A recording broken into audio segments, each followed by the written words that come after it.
On today's episode, I sit down with Yadin Shemmer. Yadin is the founder and CEO of Intrinsic, a health and wellness focused aggregator who are looking to focus on that vertical.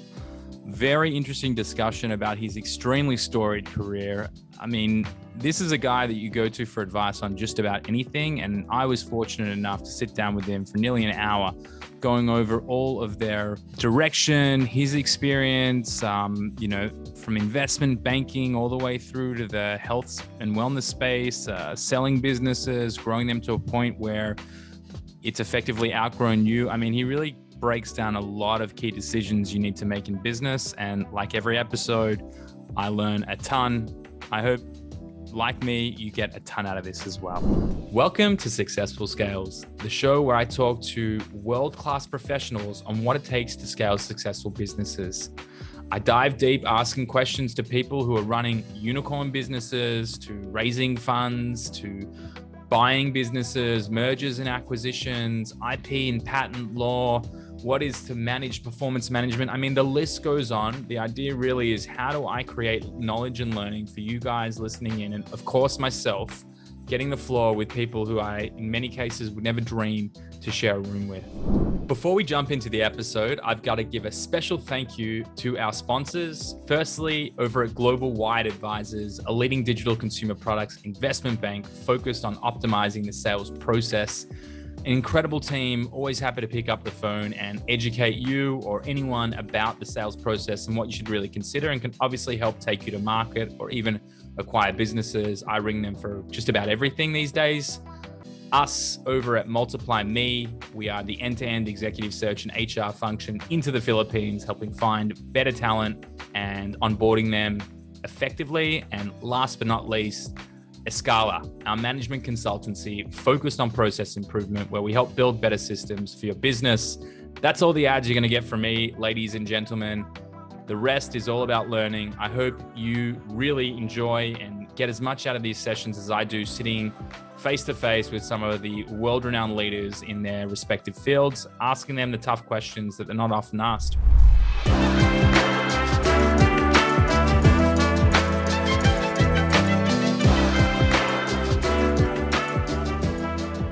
Yadin, thank you so much, my friend, for jumping on an episode of Successful Scales. Yoni, thank you so much for having me. It's really exciting for me personally, having been super impressed from effectively the first time that we met about all that you've done in your career, and also, everything that is Intrinsic and the vision and the direction and beyond. It feels like a privilege to actually have an hour sitting one-on-one with you to talk about all things scale, especially knowing a little bit about your history. So again, thanks for taking the time. I know you're a busy guy. It's a pleasure and an honor, and I'm excited to talk to you about this. Well, before we jump into the whole notion of the show, I think it's always important to set the stage. I am acutely familiar with a bit about your background, but for those listening at home, I'd love you to take us on the journey of sort of your experience and even, laddering up to where you are today. Yeah, I'll try to, go relatively fast so we don't bore the listeners. But I was born in Israel, and my family moved to the States young when I was 8 years old. So in the early 80s, we moved to the New York City area and grew up around here. I went to college here and didn't really know what I wanted to do after school. I had a psychology degree and really wasn't sure, what the path was for me. But I got an opportunity to join an investment bank on Wall Street after graduation, and I jumped at it because I thought it was a good launch pad for whatever I might want to do next. And that turned out to be a very good bet, because I really learned how to think about business at this investment bank, which was invaluable. So I was a banker for a few years in the first tech boom. So in the late 90s, early 2000s, there was the first tech boom, which a lot of people don't remember by now because it's so long ago. But I got to see that firsthand as a banker, and it was very exciting. And I then left the bank and took my first shot at being an entrepreneur. I joined a company, it was a startup in the mobile and wireless space. I thought that this was going to be, the last job I ever had. and I was going to strike it rich. And I left banking and went to this company in, I think, February of 2000. And so my timing couldn't have been worse, because a month after I joined this company, we had the crash, the first tech crash. And this company struggled after that crash, never really made it. I then left and went to business school in London, which is what took me to England originally. Did B school there for 2 years, had meant to come back to the States. That was my plan. My plan was to be in England for 2 years. You know how plans go. Just as I was graduating, I got a job offer that I thought I couldn't refuse. And that offer was to set up a hedge fund with 3 other gentlemen and invest in the film business. I always loved movies, and I thought that this was the perfect combination of doing something I loved in an area that I was passionate about and having a chance to also make money. And so we set up this fund, the 4 of us, and we made loans to films, both studio films as well as individual kind of independent films. Did very well for our investors, and it didn't really scale it as big as we wanted to, for a bunch of reasons that are very specific to the film business. So after 2 years, we all went our separate ways. At this point, it is 2006. I'm living in the UK and thinking about what to do next. I had a buddy in the UK, an American guy who was a doctor and an MBA, who had sold his business. He had built hospitals in England in partnership with the NHS. He was leaving his company when I was leaving the fund. We got together and he said, hey, let's build a business together in healthcare. I knew nothing about healthcare, and even less about the business of healthcare, but he had been successful doing this, and I was intrigued, and we said, sure.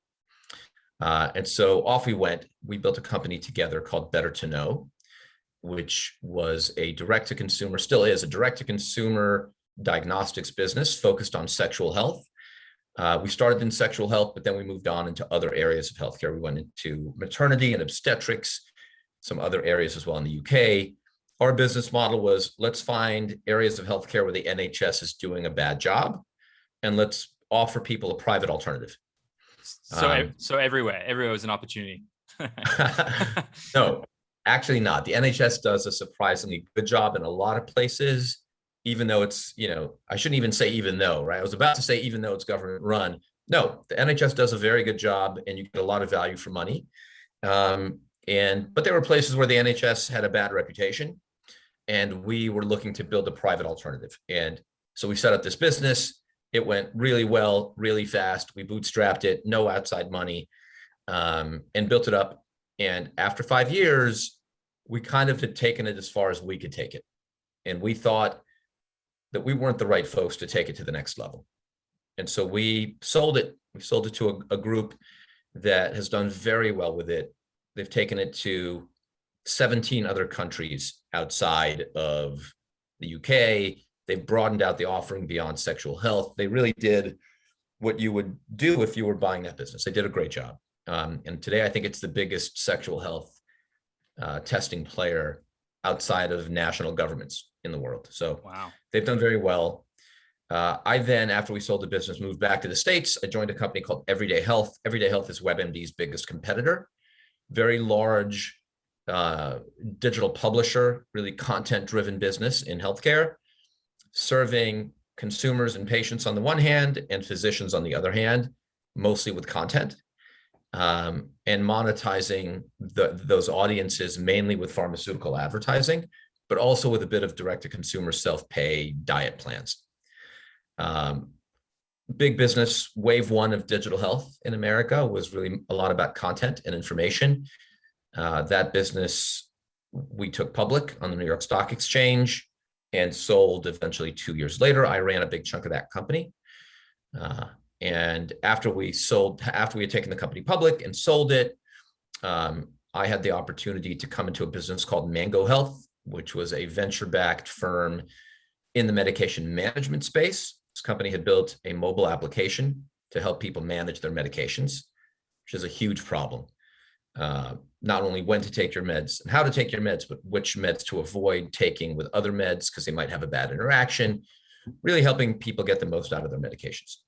So I came into this business uh, to help scale it, and did that for the past 3 years.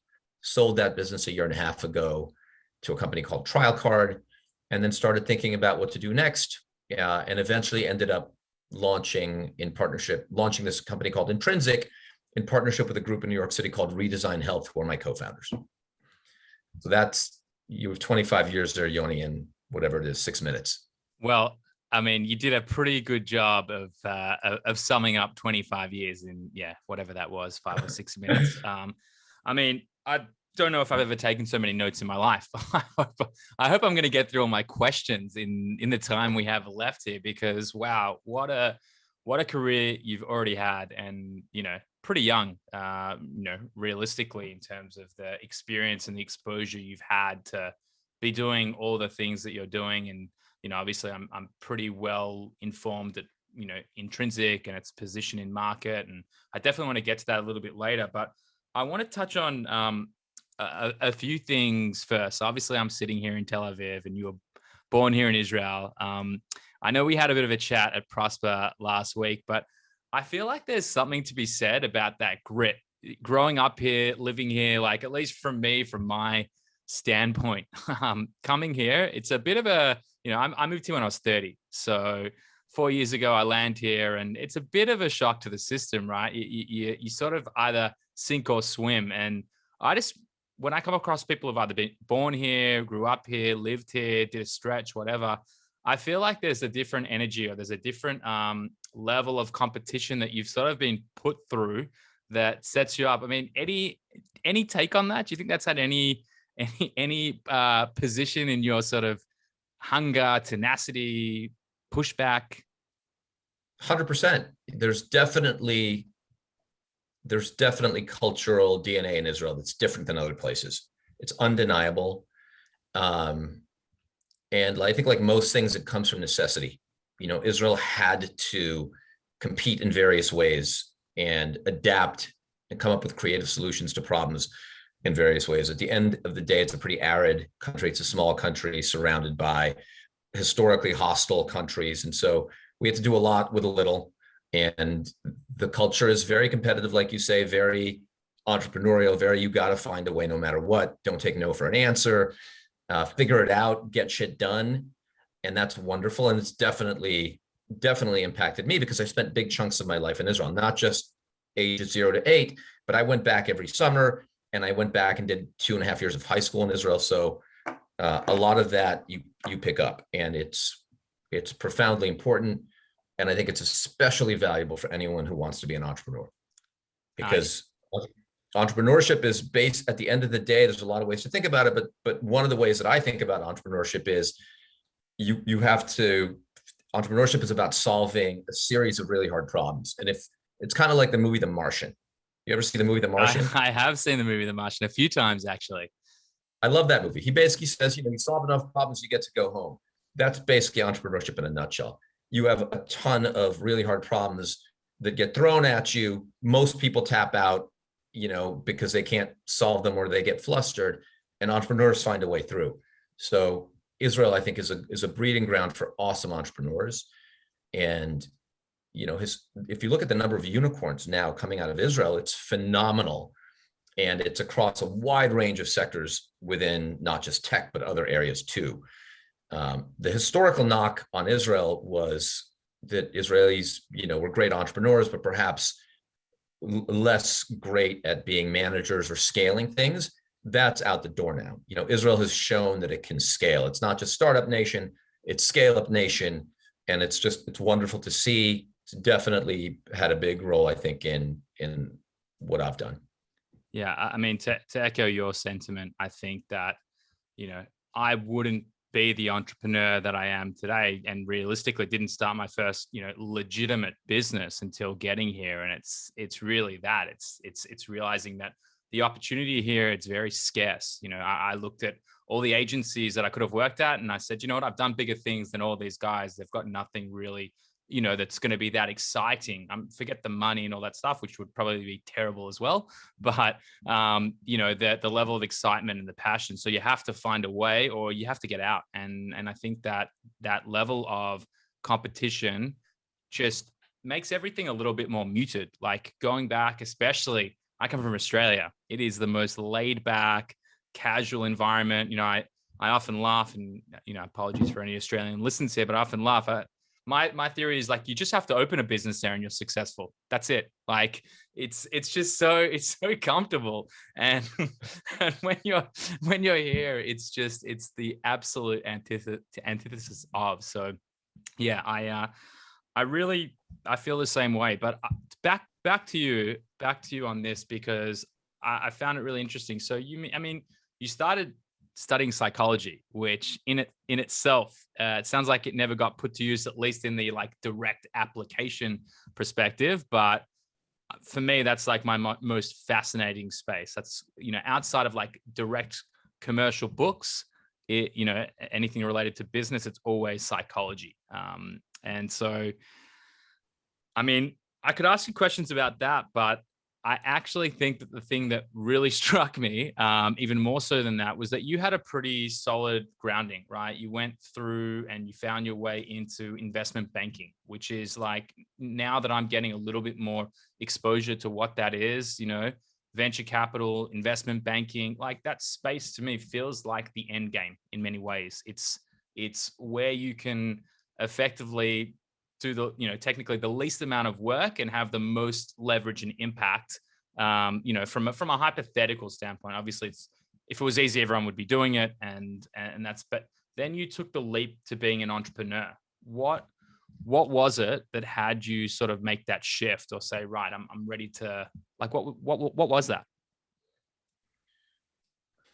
I wish I could tell you that things were planned. I did not plan really any step in my career.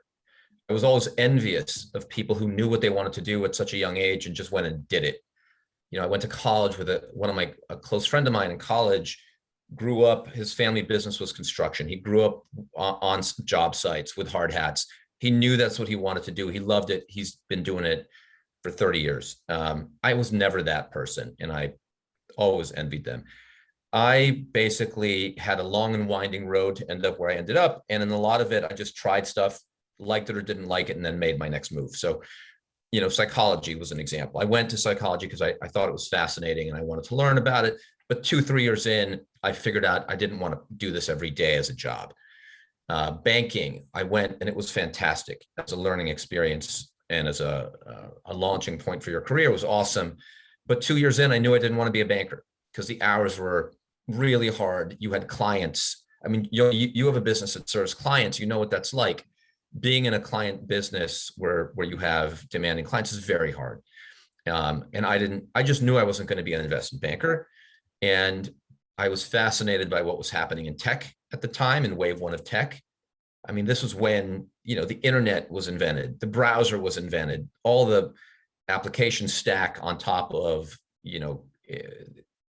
communication layer was being built. So I was fascinated by this, and I thought, this is going to be fun and we're going to take a shot. And I also greatly underestimated the hardship and the failure rate.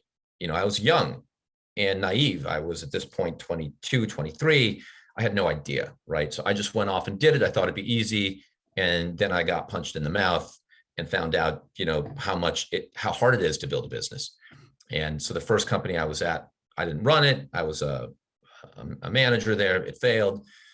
And I learned a lot. And then I went off to B school and, rolled on. But all these things were not unplanned. And, doors just kept opening, and I went through them and tried, and some things worked out and some things didn't.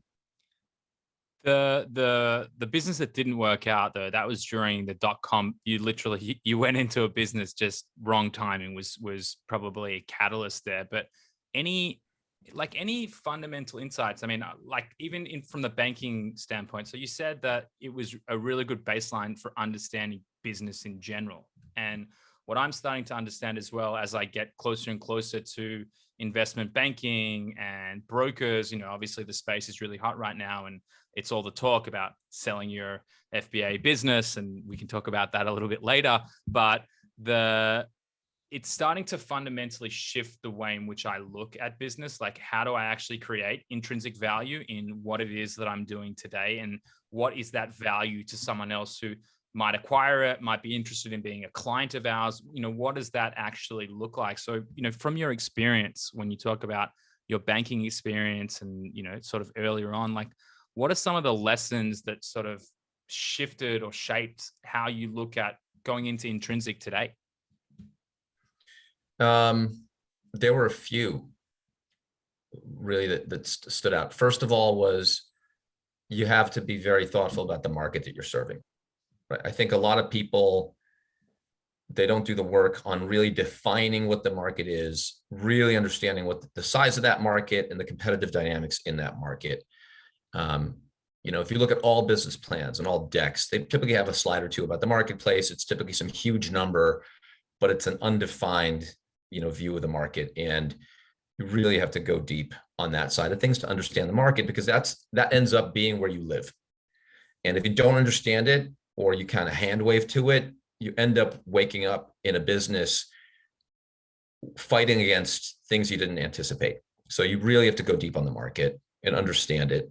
I think that's lesson one. I think lesson two is how important the people are. Who are you actually getting into business with? What are they like? Do you jive with them? Is it a good fit? The people side of things it's probably the most important side of the entrepreneurship journey, because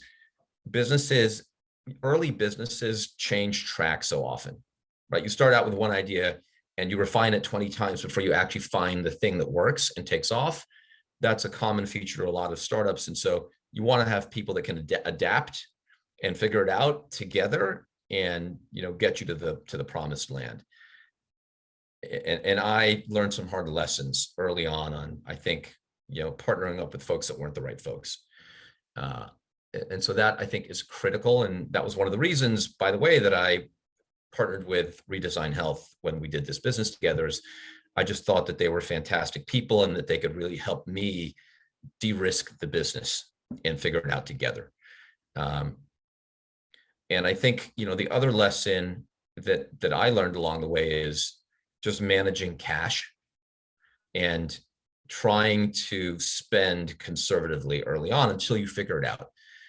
And so at Intrinsic, we've invested and we've made real bets, but they're all kind of in line with the EBITDA that we're buying. So it's not like we're bleeding $20 million of cash a year in the hopes of one day hitting it big. We're kind of back in a huge tech boom where a lot of people are doing that, but I learned some hard lessons in my career that was, cash flow is oxygen and runway, and you need to be thoughtful about that so that you can just buy yourself time to figure out the thing that's going to actually take off. Wow. Some really valuable lessons, and a few, at least the first two, I've had some negative experiences around the wrong people and, making decisions around that. But I think that at its core, you spend most of your waking hours working with the team that you build or you partner with. And if they're not built of the right stuff, and if they don't have that same goal and vision and, interconnection and that fluidity working together, then, effectively your life pretty quickly becomes miserable and it's very hard to push forward. So very much resonates with me. Yeah, it's the most important thing. Probably should have led off of that, not the market, but the right team can back to my point on solving problems, that entrepreneurship is basically solving a set of very hard problems. And if you do, you win. The right team does that. The wrong team not only doesn't do that, but makes it miserable in the process. So it's all about finding those folks that will do it with you. Amen. So, you have embarked on what is, an enormous effort in building Intrinsic to being, a huge player in the space, in a competitive landscape. It's very apparent to me the strategic direction that Intrinsic is taking. So before we jump into that, you talked before about the fact that healthcare business that you built, it was Better to Know, I believe, the one where you actually sold it. You said that you took it to a point where at that time you felt you couldn't take it any further. We're speaking to entrepreneurs here. We're speaking to people who are looking to build businesses. what were those signals and signs? Like, what were the things that told you I'm, in my current state with my experience or whatever that looks like? What was the thing holding you back and not taking it to the next level? And what does that next level mean? I think there were two things. One was an external signal and one was the internal signal for me and my business partner. The external signal was the business slowed down. So we had come out really fast. And after 5 years' time, the business started slowing down. And our conclusion was that we had basically reached a very high market share in the UK for this service offering. And that to grow it, we would need to do something different, either broaden the suite of services that we were offering to patients in the UK or take the business outside the UK. Those are the two big choices. And we didn't feel like we were the right people to do that.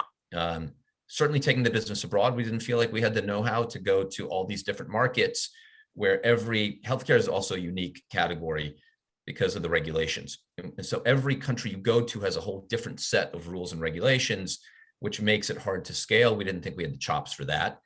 And broadening out the service offering within the UK, we had tried a few things, didn't really work. And we didn't think we didn't see the path.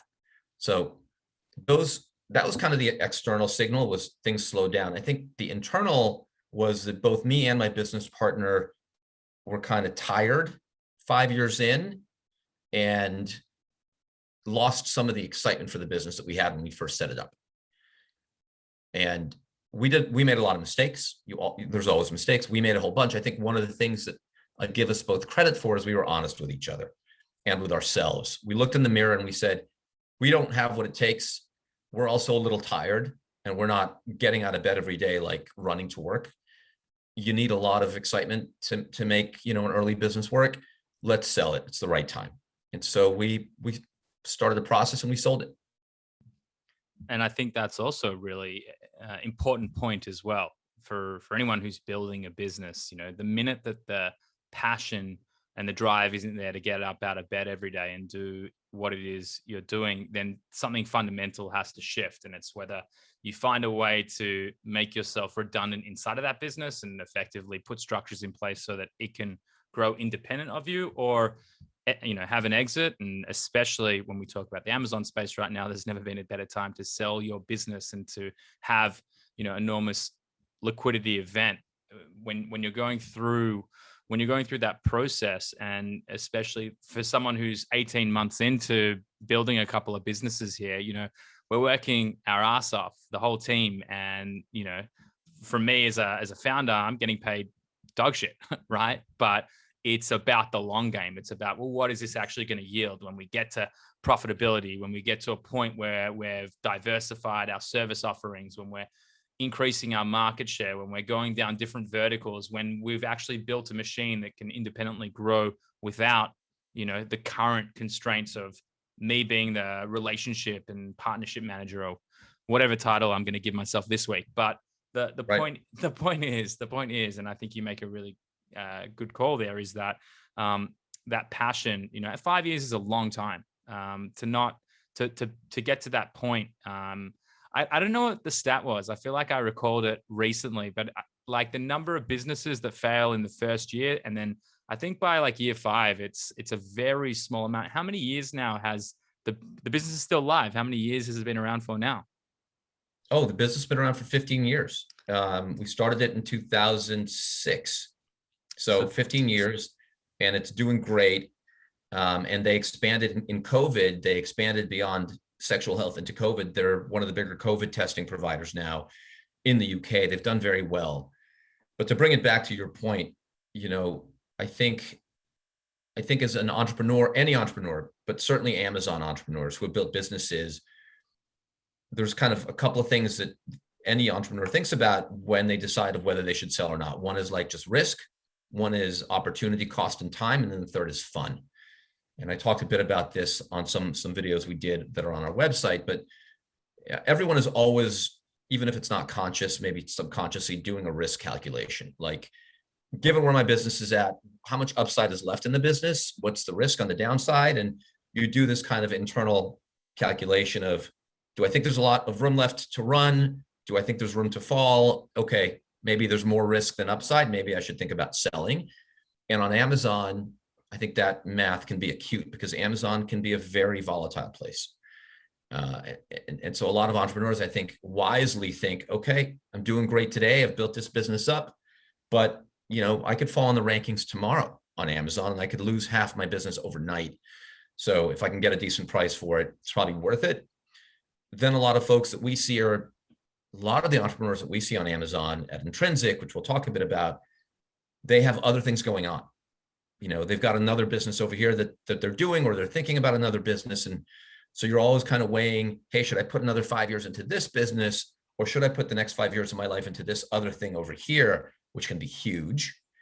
And then the last thing I think is fun, which ties back to, what I was saying about me and my business partner back in the day, is if you're not having fun, even if the business is chugging along, if it's a chore to wake up every day, that's hard, regardless of how the business is doing. And I think a lot of folks, they just get tired. Amazon is a tiring place. You're fighting the engine every day, and you're fighting your competitors. It's hard. It's often lonely. A lot of the folks that we see are solo entrepreneurs. Like, you can get fatigued after a couple of years doing it. And so I understand why many folks want to sell. Makes a lot of sense to me too. When I left the Amazon business that was actually acquired by Thrasio, I did the risk calculation in my head and the investment and in my head to get back into Amazon to do it properly. I wasn't going to sit here and put $10,000 into a business. I was going to need between $250,000 and $500,000 to do the product run and have the business that I wanted to create at the scale and magnitude that I wanted to create at the time. And the risk attached to, well, what happens if we get kicked out? We're a Christmas product. What happens if we get kicked out of Amazon the week before and we can't get back on? That is literally your entire investment, your entire livelihood. Everything is solely tied into, outside of my sphere of true control here. So Yep. and also when I did the math and the calculation of the risk and reward, I planned it out and I said, well, I could get to a point, pretty quickly where we could be generating profit. I actually miscalculated there, but we expanded well beyond. But I realized that it was a shorter path and one that I was very familiar. I spent 10 years in service-based businesses, so it made sense to me. But I think to your point too, and with it's now the FBA sales gold rush, gone are the actual FBA gold rush days. It's become way more competitive, much harder, more expensive.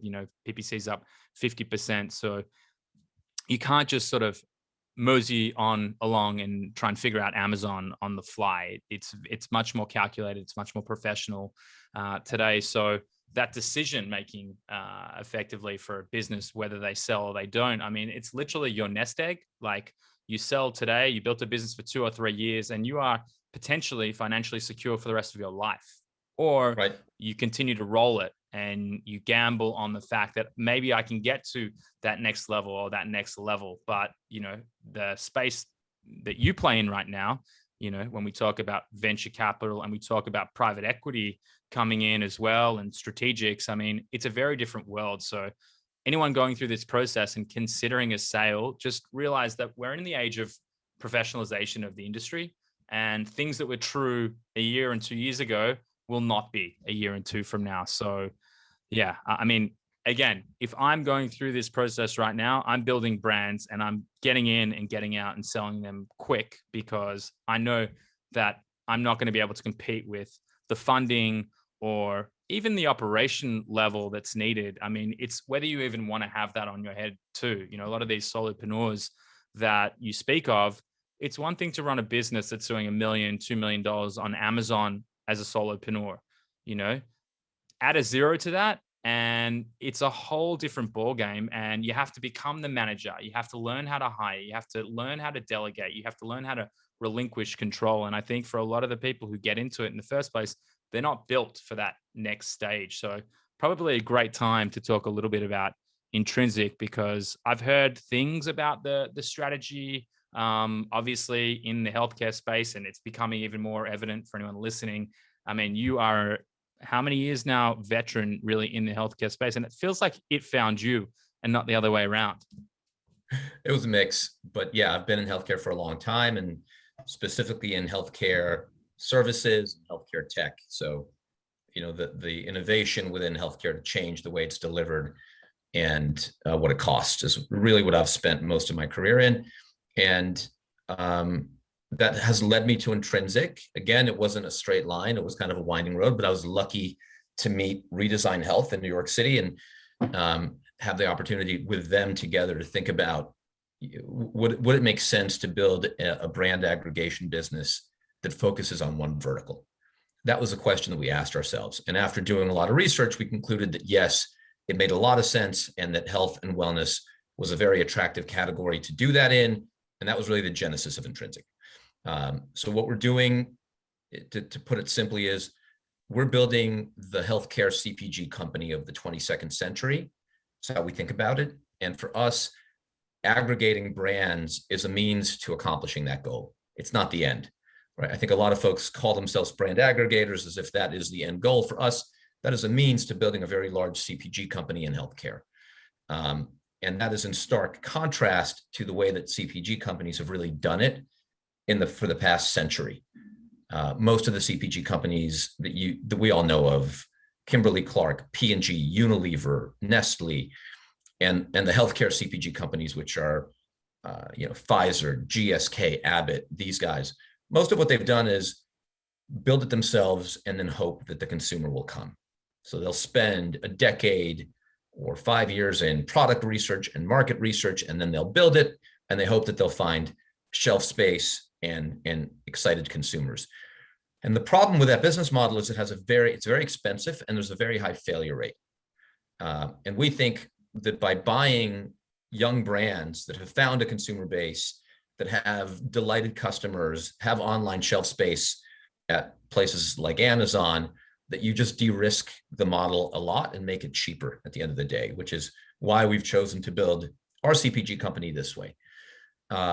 So that's what we're doing. We're 6 months old officially. We've got a fantastic team. You've met some of them. You met them in person in Vegas, which was great. I'm happy you got a chance to meet them. We've raised a bunch of capital, and we've got a great set of partners in the extended family that we think we're lucky to have in the huddle as we build this business up. And we're off to the races. So we're looking for health and wellness. You gotta mention one of those partners, because when I saw he was one of the extended partners, I was like, that is just on another level of exposure and the person that you'd want driving the brand. Yeah, well, we've got a few, but we've got Tony Robbins, who we're really lucky and honored to have as an investor and an advisor to the business.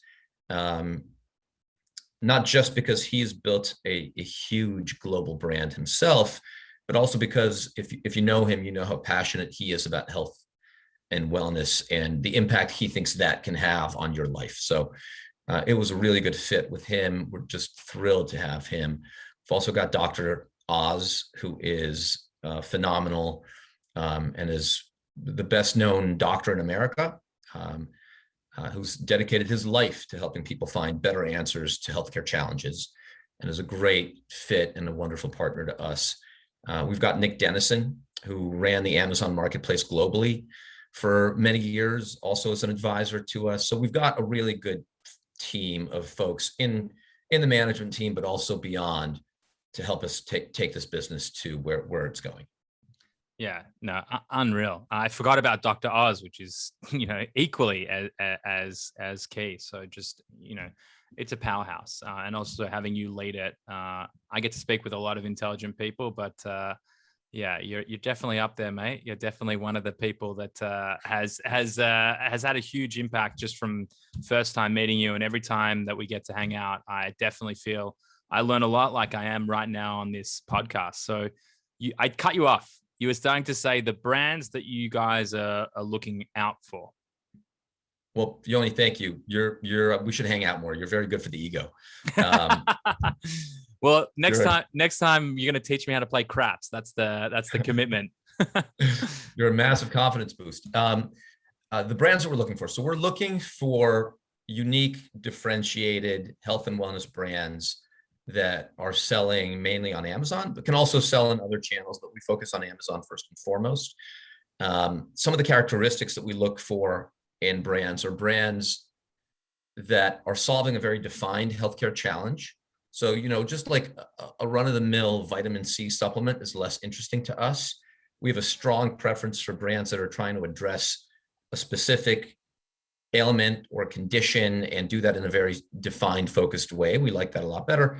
We're looking for brands that are differentiated, hopefully from a product perspective, but also a brand perspective, that have the beginnings of what we think could be an interesting brand and also a product that is different than the others that are out there. We love brands that have true IP, either in a patent or a trademark or both.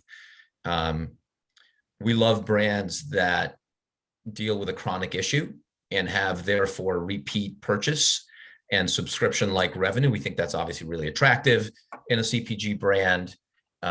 We love brands that have founders that care about the mission. We see, this is a surprise to me, I didn't really anticipate this that much, but we see a lot of brands in our space, Yoni, that were built by physicians. So, a doctor seeing something in their practice decides to go build a better version of the status quo. We love that. We see a lot of consumers who have had health issues themselves or for a loved one, and that inspired them to go build a better product. We love meeting those folks and being involved in that journey for those founders. And I think those are kind of the main signals that we look at. Obviously, we're looking at ratings, reviews, rank, like everybody else, but beyond those are some of the key attributes.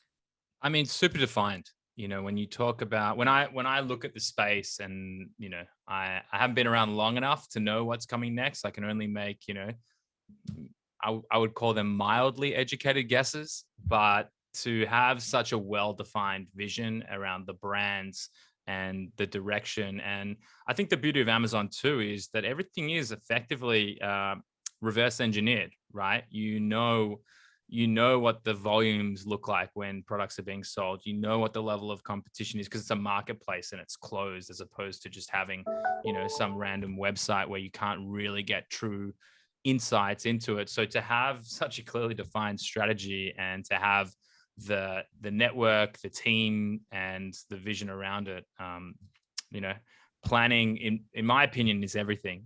Measure twice, cut once. And it sounds to me like you guys have been building for quite some time, in the background, building out this strategy and going to market with a really strong, clear brand identity of who you are. And I can honestly say, I don't feel like I speak to many businesses, period, that could have such a concise and, direct position as to, this is who we are, this is what we do, this is what we're going to acquire in your case, and this is the direction. So it's given me a fair bit to think about into, what am I doing? What am I actually doing here? What's the longer term vision and the direction, not just how do we build solutions to support gaps and needs in the market? Well, thank you for saying that. We did a lot of work up front, to the point of really do the work, measure twice, cut once. We did a lot of the upfront research about the space before we came into it.